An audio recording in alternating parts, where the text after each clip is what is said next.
Blackpool Central Station, once a vital artery for the town's booming tourism, is now a forgotten relic buried beneath a car park. But its story is rich with history, from its grand beginnings to its eventual decline, leaving a legacy that still resonates today.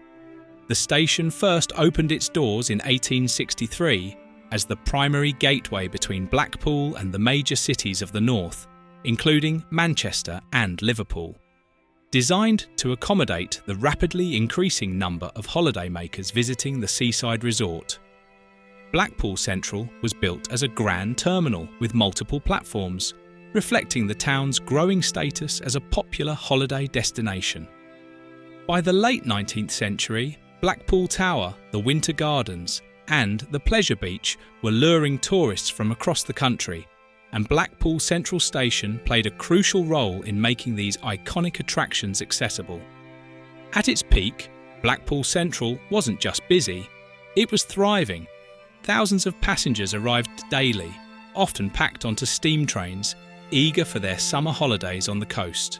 For many, the station represented the start of a memorable holiday filled with excitement, laughter, and family time.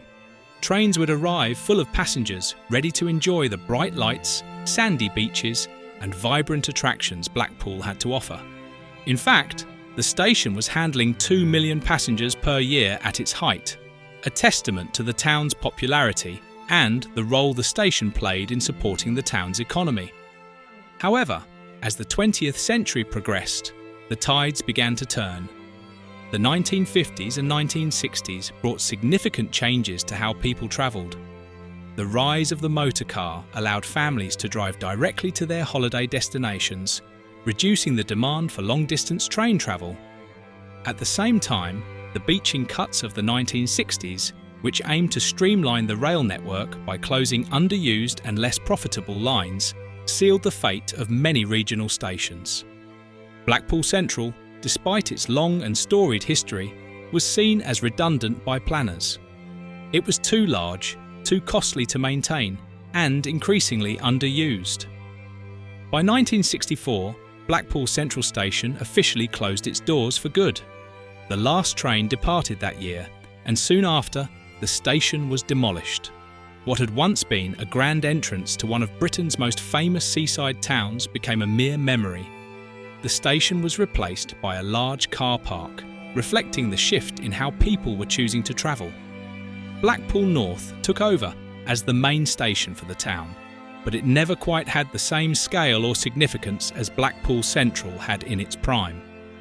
Today, little remains of the once grand station. If you visit the site, now dominated by a car park, you can almost feel the echoes of the past. You can imagine the hustle and bustle of families arriving on summer mornings, the steam engines pulling in, and the crowds of tourists eager to start their holidays. The station may be gone, but the memories of what it represented for so many visitors live on. However, there is hope for a new chapter in the history of Blackpool Central. In recent years, there have been discussions and plans for regeneration. The former station site is now earmarked for a major redevelopment project, with plans to create a new leisure complex that will bring fresh life to the area.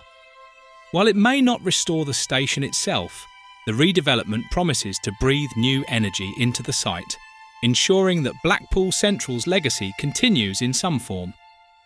Blackpool Central Station was much more than just a railway hub. It was a gateway to joy and relaxation, to summer holidays and family fun. It was where journeys began and memories were made. Although it's now long gone, its role in shaping Blackpool's history and identity is undeniable. And as new plans for the site take shape, its legacy will continue to influence Blackpool's future.